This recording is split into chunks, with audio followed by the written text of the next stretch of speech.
Welcome to the Fintech Founder Journey, the podcast that explores fintech and the founders that power it. We look at how to build better fintech products, better fintech businesses, and how to work on yourself to be more successful in all that you do. I'm your host, Mike Scott, and I'm also the co-founder and CEO of Nona Digital, an expert firm that accelerates product development for fintech and blockchain startups. In today's show, I'm joined by Dion Appel, CEO of ANZ of OpenPay, and we'll be talking about the buy now, pay later craze, as well as Dion's journey from agency life to becoming the CEO of ANZ for OpenPay. This podcast is sponsored by ourselves, Nona Digital. Working with us to accelerate your fintech or blockchain product, you get access to deeply skilled and experienced designers and developers that have been building products for a very long time. You get the benefit of a team that is big enough for no key person dependencies to exist, but small enough so that you're always close to the principles. And you get the benefit of our reusable component library, which just means we're able to launch your product sooner than anyone else could at a comparable standard. To get in touch directly with one of our principals, head over to nona.digital. And now on to the show. Today's guest is Dion Appel, who is an impressive entrepreneur and operator. Dion's career started in the agency world, where he has co-founded and exited multiple businesses successfully. In 2015, he became the managing director of the Melbourne office for DDB, a full-service advertising agency. In 2018, he joined OpenPay as Chief Revenue Officer, and in July of this year, he was appointed as the CEO of the ANZ territory, which is his current focus. My initial impression of Dion was that he's a gun operator and also just a really open and nice guy. Welcome, Dion. Great to have you on the show. Thanks for the intro, Mike. It was pretty special. Yeah, no worries. It's actually one of the things that I get great joy from, because often like, I know you aren't a founder of OpenPay, but you're certainly an experienced founder and you're a leader of OpenPay. Often when one gets their profile read back to them, they're like, Jesus, I'm actually pretty impressive, but I never take the time to think about it. So it's one of the things I really enjoy doing. Yeah, so good. Let's start with your own journey before we get into OpenPay. So what's interesting about your journey is that you started your life, your career life in the agency world. And you've got a lot of experience building, scaling, exiting, leading different sized businesses there. Now you've kind of jumped the fence onto the other side, which in agency world, we would say you've gone onto the client side. And you've gone onto the client side of a buy now, pay later startup, a fintech startup. I mean, that's a very different world from an agency life. Talk to me about what that transition has been like. I know it's been a few years now, but going from agency world where you're owning and leading into fintech world on the client side, and how you've sort of navigated that and what that experience has been like. Yeah, absolutely, Mike. I mean, for me, it was kind of like a multi-lane switch. So, from my perspective, I sort of started very much, building and running and owning my own businesses, and that was supremely challenging and engaging, and full of trials and tribulations. Really, you sort of you learn a lot and quickly, and make a lot of mistakes along the way. But ultimately, sort of the first lane skip was going from running my own business in agency land into a multinational agency, and from there, I really sort of got across multiple industries. So in my own agency, we went deep in understanding youth and millennial culture, and we had rich insights and creative services, and also content generation and services as well. And then I sort of brought all of that together, and then entered into the multinational world of DDB through an acquisition. Ended up running that business, and I went from deep in demographic to sort of across industry. And it was there that I sort of had this this next sort of inflection point, and that was that I really liked the diversity of multiple industry, but what I didn't like was the challenge of a low growth industry, and the agency world is is riddled with challenges, and ultimately there's a little bit too much supply for the demand. So ultimately it's a bit of a race to the bottom in terms of being able to get value for service. And that's changing a little bit, but it wasn't changing fast enough when I was in it, what would have been up until about 3.5 years ago for 3 years prior. So probably about 6-7 years ago, I was in slow growth industry in advertising, right? And I enjoyed the fast-paced industry of my own business. And I was able to sort of put both of them together and discover buy now, pay later. And you got to be careful what you wish for, because it's been fast growth, right? And then we can sort of start to launch into that. Yeah, cool. So I mean, I guess the question that's coming up for me when I hear you speak about this is, I'm hearing you describe a typical services business, and I know because we're in services, and services is a shit business model, right? You can build great businesses and you can make money, but the model is shit. It doesn't scale. It's very people heavy. It's the worst form of leverage with really talented people. Like selling time is the worst form of leverage. So there's this constant pursuit to look for product, because product can scale infinitely. It's got, zero marginal costs sometimes. It's got increasing returns. So, what I'm hearing you talk about there is you had this fast growth startup mindset and capability, but you were in an industry which was sort of tapered by services and a lack of scalability. And there was this option and this interest to move into a product business with kind of almost infinite capability. Is that fair?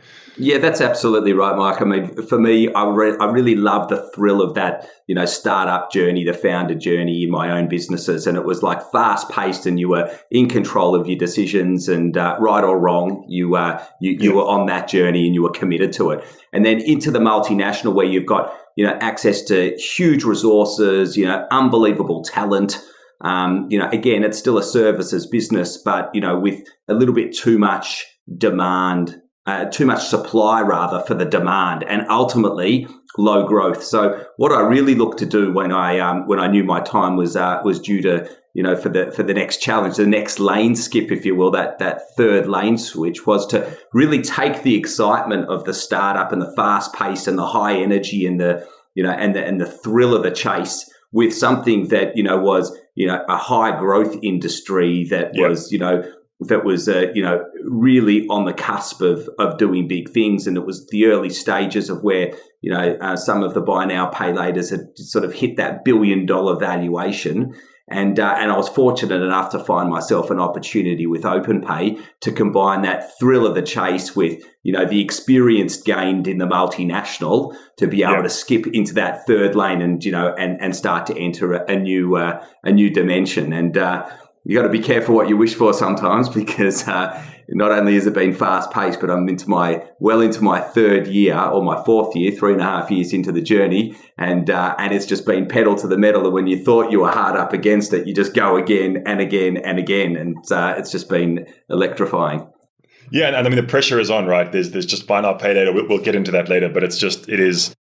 I can imagine you guys just cannot be caught sleeping for 1 second, because there's just such momentum in the industry. No, that's right. And, I famously said once upon a time, well, it was famous in my mind, and then it's been replicated a few times by some, but, in the advertising world, it was very much, a services business, fee for service, hours based. And I always said to people, we've got to find a way in this industry to make money while we sleep, right?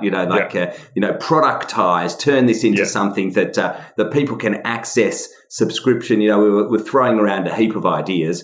Obviously, clients sort of fit you in a box, and you kind of got to work within that box, and they're prepared to pay for certain things and whatnot. But, this notion of making money while you sleep, it kind of turned itself into a meme. I've got something in my office here from somebody that made something up about it. I can maybe show you later. You can flick it up on your podcast. But ultimately, this is where I found myself in an industry now where, it's just clocking, every single day, every single minute, every single hour. And that's really thrilling and exciting. And that's what keeps us going here. And especially when you're, operating in Australia and you're operating in the UK, and we're about to switch on the US as well. It really is 24/6. 24/6. Yeah. So I want to take it back. I'm certainly going to get into that, like your current situation. But before we do, when you joined OpenPay, if I'm correct about this, it was like a high growth startup, but you were there when they listed on the ASX in, I think, December 2019. How, like, coming from someone who was a fast paced, supercharged fintech founder looking for this thrill and this rush, how did things change once you guys listed? What's the experience been from like when you joined to listing? Because we've seen that more and more, especially on the ASX in Australia. Like a lot of startups are listing, and I speak to a lot of these founders, and things change pretty massively. Obviously, from the regulation standpoint, there's a whole lot of stuff, and there's full-time roles that weren't necessary before that are then necessary afterwards from compliance and that sort of stuff. But I'm interested more in like from an experiential perspective. Did it change the culture? Did it change the focuses? Like what was the experience of that? Yeah, well, interestingly enough, when I started in OpenPay, there were probably about 30 people.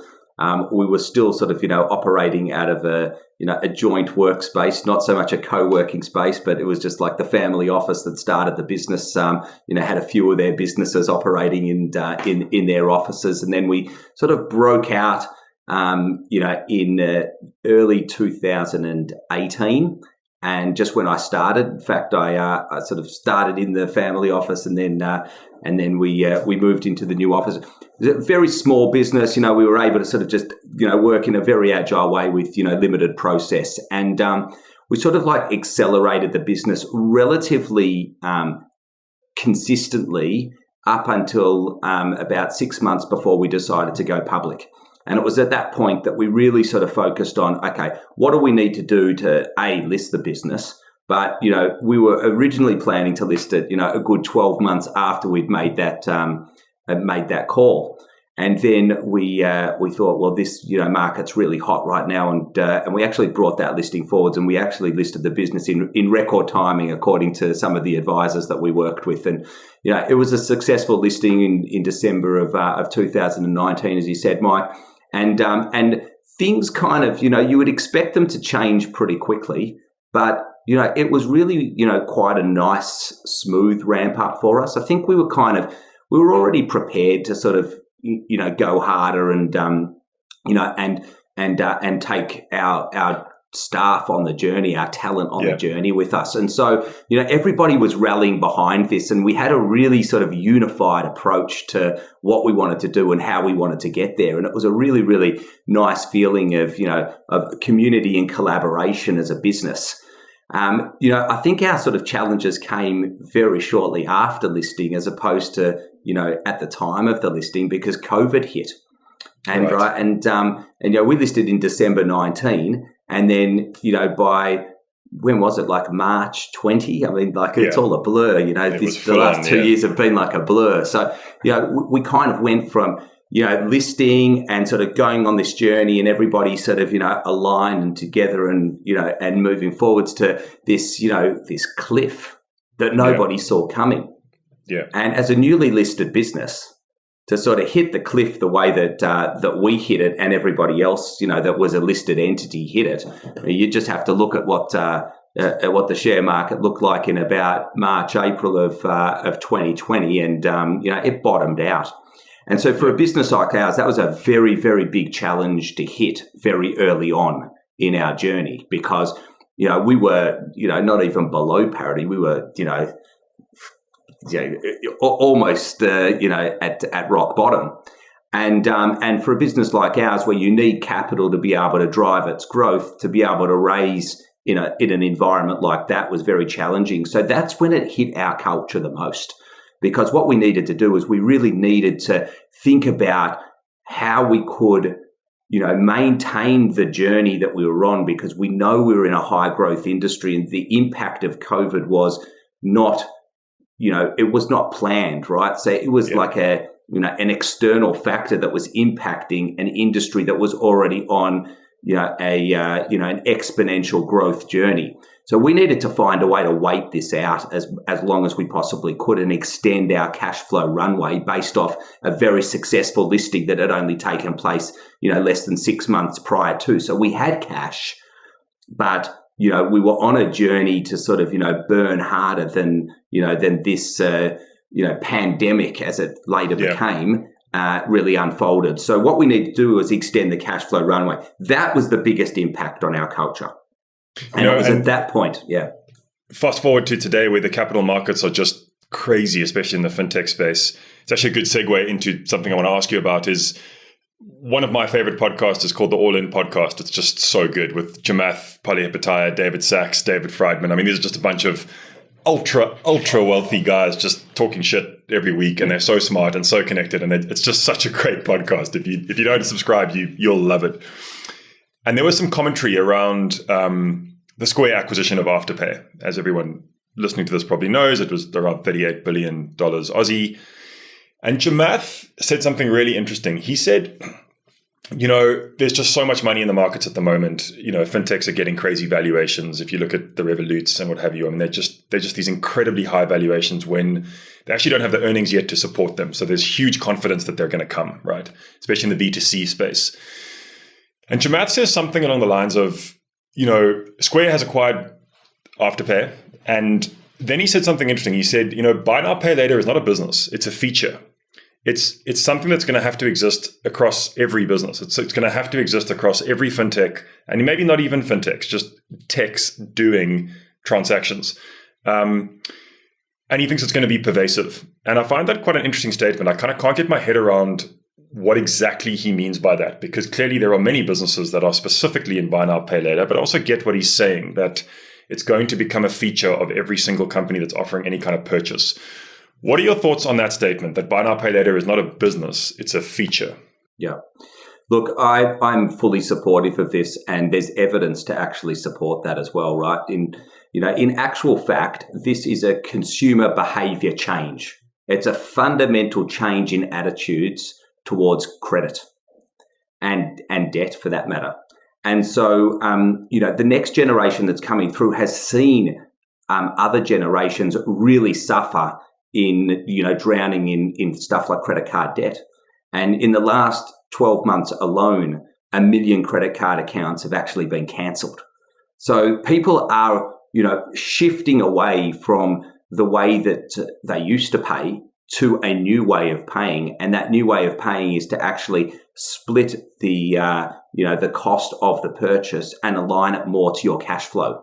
So you're ultimately using positive cash flow to pay off a purchase that had taken place just prior to. So it's a fundamental shift in the way that, in the way that people have been used to purchasing. And you just have to look back sort of, 40, 50 years when credit cards first came into the market and the problem that they were solving then. And ultimately it was a shift towards, a cash and a check-based economy, and, and even sort of like, your corner store that you used to go into that knew you, KYC, and ultimately said, yeah, you know what, Mike, you can have the bread and the milk this week. Just come see me next week, and I'll just put it on your tab, right? And then all of a sudden, your tab grows, and then at the end of the month, Jim down in the corner store, he's got to tally it all up, and it's not his business to lend the money, right? So it made sense that you could have a system come in and actually, you'd pay a premium to have it all done for you and get paid the next business day is effectively, one of the ways that credit card, really gained some momentum. The other way was loyalty, and, there's a whole sort of play in that with buy now, pay later. But, in ultimate, case here, we are seeing another fundamental shift in consumer behavior. And so this is not a trend. It's not a fad. It's, it's not something that's going to just go away. It is becoming ubiquitous across industry now. So started in fashion, small value, high volume transactions. Yeah. And, we're starting to see it, in our business across automotive, healthcare, home improvements, and, a whole range of verticals and industry segments. 100%, Dion. And I mean, it's, whether you are for or against it, which we'll get to in a minute, it's not going anywhere. And, I chose my words carefully when I said the buy now, pay later craze, because I think it is a bit of a craze, but it's not a fad. It's not going anywhere. It's here to stay. And it's just, as a services business that builds fintech, we're just seeing every day, we are seeing new startups thinking about incorporating or building it into their product. We're seeing existing products doing it. I mean, I saw Revolut announced recently that they're now building a buy now, pay later competitive solution to compete with Klarna, which is massive. I mean, for them to do it, it's enormous. So look, for the listeners mainly, buy now, pay later makes a hell of a lot of sense to the merchant, right? It's a mechanism that allows, and please just interrupt me if I get any of this wrong, but it's a mechanism that allows them to bypass credit card fees, which are significant to the merchant, right? And ultimately, you could argue that those credit card fees, whether they're 1% or 3%, push the price of goods up, right? So for the merchant, it's a no-brainer. They can offer something to a consumer in a quote unquote credit fashion, but without actually having to pay anything over to the credit card companies. For the consumer, though, it is just an alternative to credit card or a personal loan or even a lay-by solution. So it's another mechanism that drives their behavior, exactly as you articulated. There are definitely two camps on the buy now, pay later. There's the love and there's the hate. And, if you listen to Fintech Insider, for example, I think they literally have like team love and team hate. It's quite funny. And they always debate these things. And I love it because it's actually quite impartial debate. It's really good to listen to those if you haven't, to the listeners, not you, Dion. My question, though, is, and I want to just say to the listeners, I asked Dion if I could ask him this question beforehand, and I'm really impressed that you said I could ask you this question because I think it's a tough question, and I'm really interested to know where this goes. But my question is, how is this actually a good thing for the consumer? Like, how is having the ability to just walk into a store, and I'm going to be cynical now, and buy something that you can't necessarily afford immediately with less stringent credit checks, how is that not just furthering the debt cycle that credit cards started?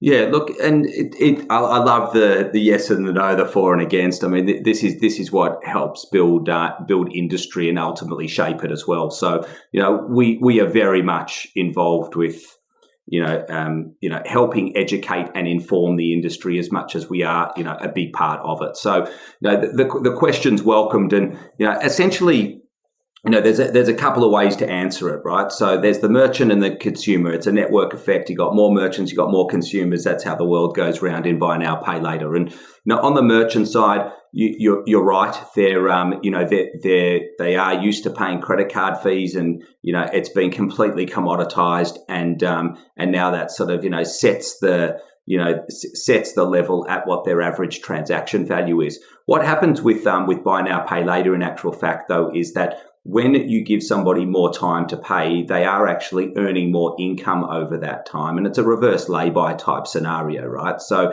they are effectively got more time to pay. They can get the purchase that they want today.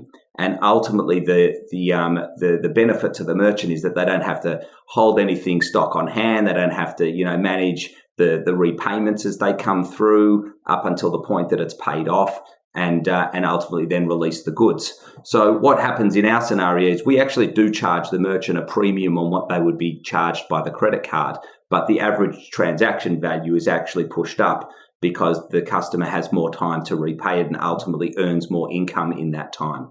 So from a merchant perspective, it is seen as a positive. From a consumer perspective, it's also seen as a positive because they are in most cases, from our perspective, and this is looking at it from an OpenPay perspective, some 80% plus of our customers actually prime their debit cards to their accounts, so their Visa or MasterCard debit card. So they are using positive cash flow to repay their purchases. So they're not actually going into debt as such, as in below the watermark level. They are using the credit type facility, as in the ability to use that to transact online. So you can't just use your debit card to transact an EFT payment as easily as you can a Visa or MasterCard. So they're using the instrument and the tool, but they're not using like a debt or credit to be able to repay it. And for us, that is it's a very good signal that it's being used in the right way, and it's not being used, to ultimately further themselves into debt. In fact, most, millennials now who are sort of, into their late 30s, they don't really have many, debt facilities or anything that they use, other than potentially purchasing something large like a home or something like that. Everything else they use is in a balanced and a managed way from a cash flow perspective. And, that is a very good signal moving forwards, given that, in Australia, our financial literacy has not been awesome. In that, we're probably approaching some $50 billion in credit card debt that will not be fully paid off. I mean, that's just fact. So that's interesting. Again, just because I listened to an episode yesterday on Fintech Insider, they were talking about the UK market, granted, not the Aussie market, but yep. There was definitely someone in Camp 8 that was talking quite negatively about it, and she was sort of citing stats in the UK. And one of the things that was interesting to me was that a disturbingly large percentage of people that were using buy now, pay later didn't actually understand that it was debt. They thought it was something else. I don't know what else, but some magic thing that falls out of the sky and allows you to buy Nike sneakers. I mean, I don't know what they thought it was if they didn't think it was debt, but it really does sort of just hone in on that thing that you mentioned, is like the financial literacy, the education piece is a big piece if you want to run a responsible business, right? Because, it's one thing to get customers to use your product, but I'm sure you don't have a short-sighted view of the business. And the long-sighted view of the business is, sure, we've got to get people using our product, but we've got to do it in a responsible fashion, which is really an education piece. How do you tackle that? How do you sort of coexist with focusing on marketing and sales and growth and consumer adoption, and at the same time educating your user base and your prospective user base with responsible financial behavior? Like, what is your approach to that? Yeah. Look, there are multiple approaches and multiple layers. So, you can start with the customer experience and the customer journey. So a new customer that will sign on will do that in a sort of a very simple and, relatively frictionless manner in terms of, what information they need to provide us to get a nominal starting amount, right? So this is, enough for us to use algorithms and multiple data sources in a very modern and, and technology friendly way to enable somebody to say, all right, I've got a couple of $100 here that I can go and do, a low value, transaction as a starting point, right? But for us, because we lend larger amounts over longer periods of time, we also have functionality within our system that will actually do deeper checks on these individuals should they actually apply to want to spend more money at a particular retailer or a merchant. And that's where things for us start to become, a lot more responsible. So we won't lend too much upfront as an initial. You will have to build and build your behavior and your profile and your ability to repay based on your actions and your repayment behavior. So, really it's a tool for people that really do understand, the importance of, spending, repaying, enjoying their purchases. Some things are, really needs-based and other things are more in that want space. We play a little bit more in the needs space. And when you're in the needs space, you're ultimately attracting a bit more of a responsible purchaser as well. When you're, in healthcare and dental or vet, you've got a real need there, and and that need is usually linked to something that you'll have more of an inclination to want to repay. Whereas something that's kind of more, as you say, the Nikes, they're sort of like they're more of a want than a need, and therefore so that people can sort of have that disconnect. More inclined to default in those sorts of categories. So we actually say at OpenPay that we're not necessarily for t-shirts and tennis shoes, and we're more for those considered purchases. And whilst we do sort of play in the retail space, and it's something that that we've got a very big business in that particular vertical, we offer greater flexibility in that space. So whereas most of the the fame from buy now, pay later comes in this pay in 4 space, we actually will extend to, pay in 7 and pay in 9, which is effectively a 3rd month and a 4th month, which brings those repayments down a little bit, which ultimately enables that, that responsible spending component that leads to, to less defaults over time. So thanks for that explanation. That's useful. I have sort of a double-sided question here, which I might need to break into 2, but we'll see how we go. So my understanding that is, in the Aussie context anyway, that buy now, pay later providers are not covered in the same credit laws as banks are. And really what that means in English to the layman is that buy now, pay later providers are able to provide credit without going through nearly as much rigorous credit checks and what have you. So there's lack of coverage, but there's also means that effectively you're allowed to give credit much easier and much quicker and much faster and with less friction than a bank could do that. So firstly, is my understanding correct with that? And if it is correct, what happens if and when that legislation changes? Does it fundamentally put the buy now, pay later model at risk? Or does it not do anything? If it's sort of if they make it a blanket legislation across banks and BNPL providers? Yeah. Look, at the highest level, there is a buy now, pay later code of conduct, and this is something that we were a founding member of, and we're accredited in this code. And this code has been signed off by all interested parties, including Parliament. So we are free as an industry at the moment to operate within that code.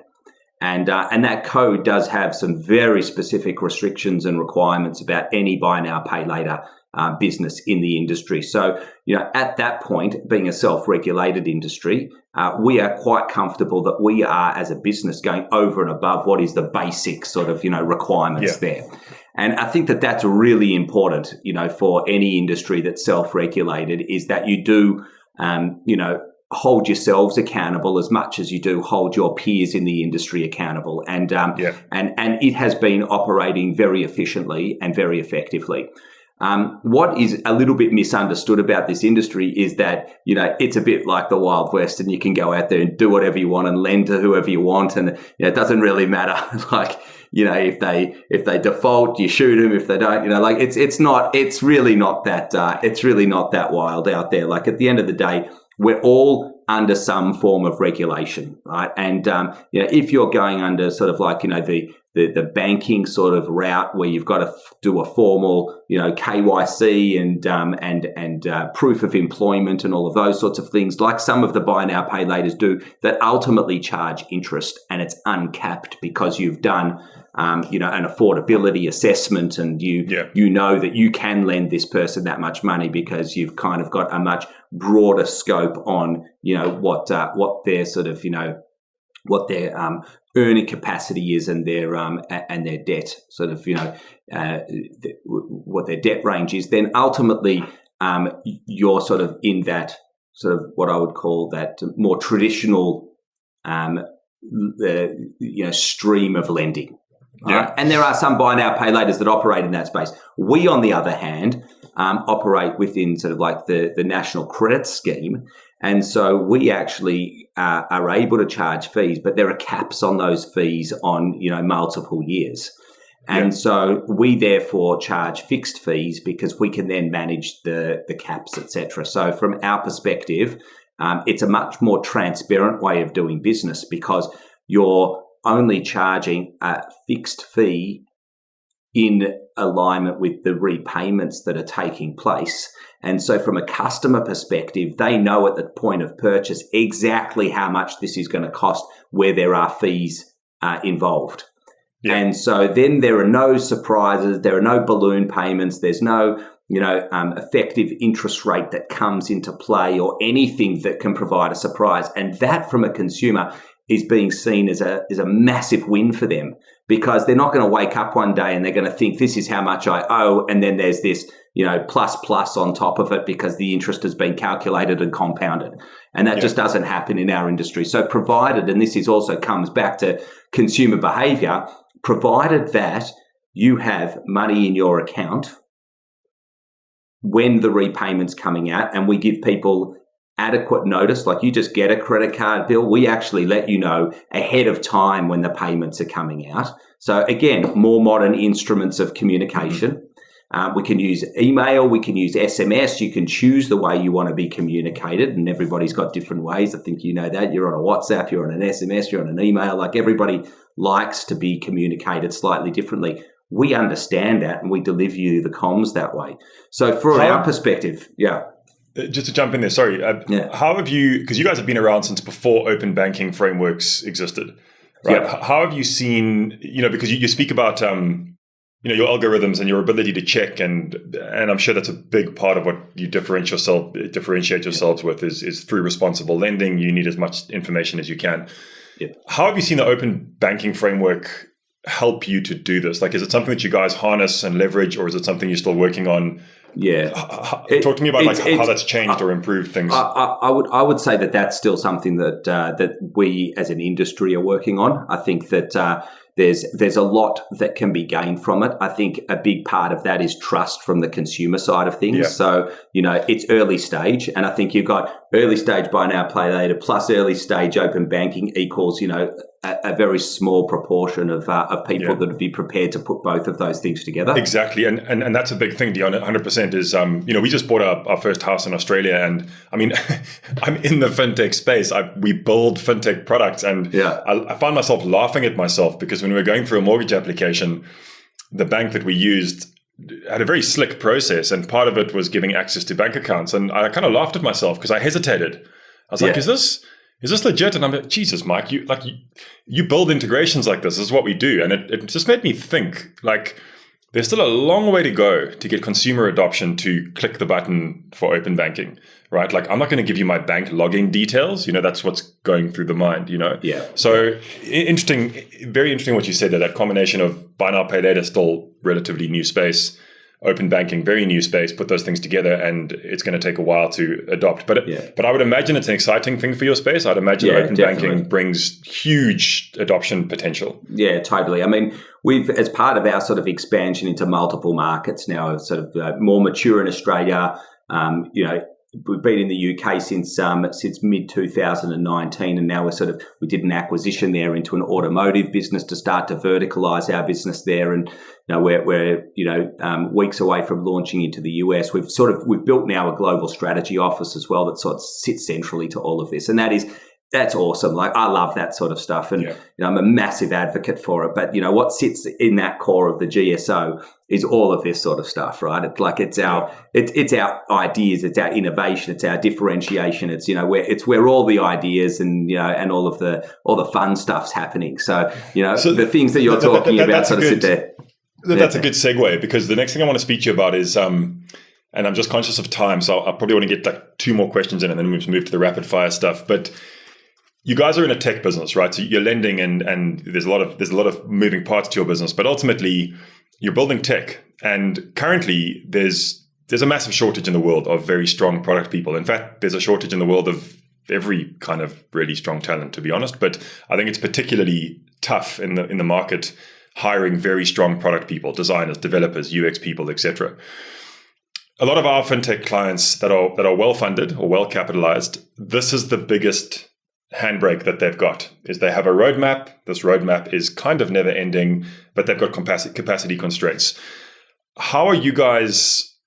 What is your approach, and how are you getting the most out of the markets at the moment? How are you finding the talent market? Is everything insourced? Are you guys very sort of protective about that? Do you work with partners? How are you doing the best you can in the current talent markets at the moment around the world? You're spot on. I don't think any industry is able to dodge that one. It's there is a shortage, and it comes down to I suppose how you structure your approach with talent. So we've got a people and culture team within our organisation, and they're always on for us when it comes to product and tech. This is something that we as a business that are thinking global and acting local are really starting to shape. So the way that we structure our packages for our team members is really important to be able to attract great talent and then retain them. And so that's a big function for us, is acting like a fintech and delivering on that proposition as well, in terms of shared ownership and ultimately driving those accountabilities. But we've got a core team, so obviously we want to keep as much of it in-house as possible, on our core platform development. But we do outsource various other functions, and it's more of an insourcing than an outsourcing in some respects as well. So that's been very very good for us. But we're not immune to attrition either, and and I think that is a bit of a challenge, and it's something that a lot of people often see that the grass is greener on the other side, and we've actually had a fair few people come back, right? So head out and then realize how good they had it, and then they come back in. So that's a great sign. That's a great sign. Yeah, but you can't do that for everybody, and we've just got to have a pipeline of talent at all time, which our P&C team are great at doing. And because we are operating in multiple markets, we're able to sort of tap into talent everywhere. And I think that in this COVID in this new COVID world where, I'm working from home and we've got a, great office 7 kilometres from where we are at the moment. And that's, just a function of being locked up here in Victoria for the 6th lockdown and we won't go 1.5 years on. Exactly. That's not in the rapid fire. We don't need that. There's nothing rapid about this. Let me assure you. Look, it's a great question. I don't think anybody's immune to it, but we push really hard to really have a 3-dimensional approach to it.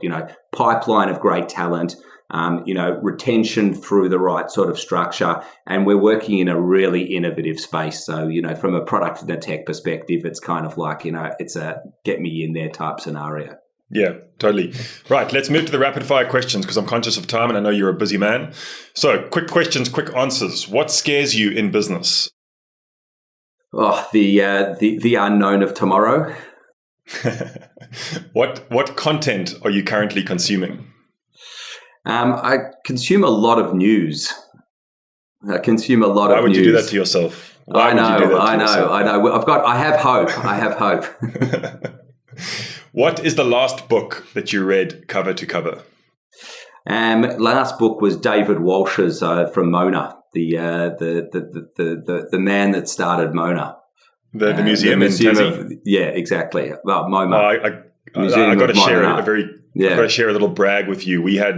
I was there for an event, and we had the most awesome experience. They opened it for us at night, so it was closed to the public, but they opened it and we had a sort of private 6 hours of Mona for ourselves, and then a dinner. It was just the most. Firstly, super creepy. Like you don't want to be there by yourself at night. It's pretty terrifying. But it was amazing. He's an awesome man, and his mind and just the way that he's operated and his ability to sort of take but then give back in just such a and I've sort of got some history with being on the board of ACME and the Melbourne International Comedy Festival. The arts and all of that sort of stuff is sort of deep in my passion as well, believe it or not, as a CEO of a fintech business. But you're human as well. I get it. So CEOs are humans too. Yeah, I've had some unique experiences there too. For another time. Yeah, for another time. What is something that you are doing in the next 7 days to improve either yourself or your craft? I'm been doing 1,000 skips a day. Oh, wow. Right. A friend of mine knocked me for that, and I said to him, well, listen, would you go and knock a boxer about them doing their skipping either? I think it was the way that I framed it. But I just figured that it's hard to get out, in lockdown, whatever else. But so, I've got the skipping rope and I just go 5 sets of 200 every day, and it takes 2 minutes and it's in between meetings, and it just helps me sort of just, clock the mind. Man, I love it. Skipping is the most, you laugh at it until you try it. So your mate who's knocking you, just say, cool, let me just set up a little voice call and let me watch you do 1,000 skips, and then you can laugh at it, right? Skipping is hardcore, man. It's hard, yeah. Look, we've spoken about a bunch of stuff today. It's been really cool. If there was just one thing that you would want the listeners to take away with them, what would that one thing be from today? I think you just can't give up. You've just got to be relentless in your pursuit and find passion in everything that you do. Because you can't be up the whole time, right? So, when you're down, you just got to be able to, find ways to, remind yourself of what makes you do this and what you're passionate about, and try and connect that passion back in and rise. Yeah, love it. Dion, it's been super cool. Thank you so much for being so honest and open about this stuff. I know I asked some questions that are probably, I'm guessing you're used to fielding these kind of questions, but still, I asked some questions that not every CEO would be comfortable asking about effectively challenging the business model. So thank you for being open about it. It was really great. Loved your insights. Pleasure. Thank you for making the time. No worries, Mike. Thanks for having me. Cool. And to the listeners, thank you for listening. I hope that you got some value from today's episode. I certainly did. I think my main takeaway is probably just something that Dion said around this combination of buy now, pay later being a new space, open banking being a new space, and once those things build momentum, it's going to be very interesting to see what happens in the payment space, in the credit space. And thank you for listening to the show. I will be back next week to share the Fintech Founder Journey.